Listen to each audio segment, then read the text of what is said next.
If you want 10 more assorted hacks and hints, stay tuned.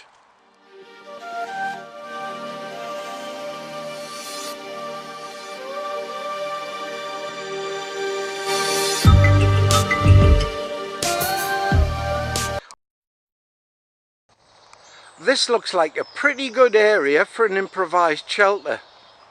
The ground is relatively clear, the trees are relatively young, they're far enough apart to put up a shelter, but near enough not to have long lengths of cordage holding the shelter up. Avoid large old trees with branches that are likely to fall. Avoid widowmakers.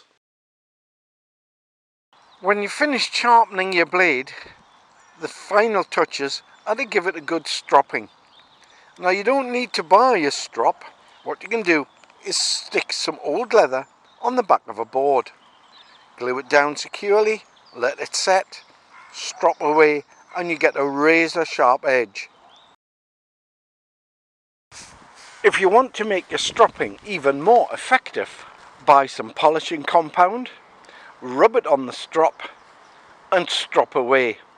Although it's expensive, it lasts for ages and gives you a really good edge.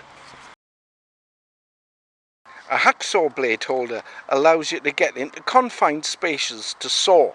If you snap the blade, which is quite easy, don't worry, you can use it as a flint striker. Using a saw blade saves the edge of your knife. Straps will snap and buckles will fail, but with the right equipment and a few simple tools, it's easy enough to make good, lasting, strong repairs. To effect these repairs, all you need is a hammer, a dedicated hole puncher, or the awl on your Swiss Army knife, some press studs and leather rivets. This fastening was difficult to open with gloved hands, and it wasn't really secure enough. It was failing due to age and plastic fatigue. So I decided to replace it with a buckle that I had and some old stropping. First of all, I decided on the rivet position and taped the inside of the pack in order to give it a little bit more strength. Then I used a hole punch to open up the hole and then put through the male part of the leather stud. I used a bulldog clip to keep the strap folded over and in place while I was putting a hole through it with the hole puncher. I put the folded over strap on the male part of the rivet and then fixed on the female part and hammered it into place. This kept the strap secure and it was easy to thread it through the buckle. Unfortunately, the colour contrasted with the rest of the pack. Using some permanent markers, I coloured in the strap. Now the whole item is camouflaged, the strap is secured, it's a large buckle so it's easy to open. To secure the female part of the buckle, a piece of strapping was put through the slot and sewn down using a needle and thread. Press studs are a little more, but only a little bit more difficult to use. Similarly, you put the male part of the top stud and the bottom stud through the respective holes in the straps or material. Then you put on the female part. Then you use a special tool to spread out the shanks to secure the top and bottom part of the stud. If you've got an old unrepairable sock, think before you throw it away. With just a small amount of work, you can turn it into a cover to keep a container clean, insulated, or even a dirty container clean so it's not going to make the rest of your rucksack dirty.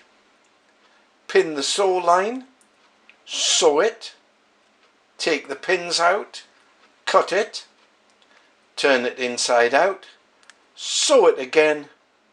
There you are, a container cover. Cheap, easy and effective. There are not many things better than sliced bread, but it squashes easily. So if you actually really must have bread with you in the field, try taking bagels or wraps. They don't squash as easily, and they still have that bread-like taste, feel, calories and nutrition. Regardless of which type of wet wipes you're using, once they're opened, to keep them fit for use, store them in a Ziploc plastic bag. You've got old cotton material that you no longer need. Get a square metre or a square yard, cut it diagonally and you've got a triangular bandage. Fold tip to the base once and over again and you've got a broad bandage for fastening legs together. Fold it again, you've got a narrow bandage for holding down a dressing. Fold the ends over once, twice, 3 times and fold it once more and you've got an absorbent pad which you hold down with the other half of the 1 metre square.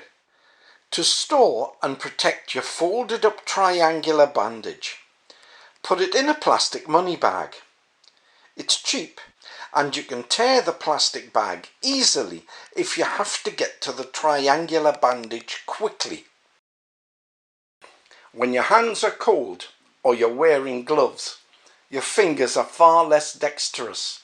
So make things easy for yourself.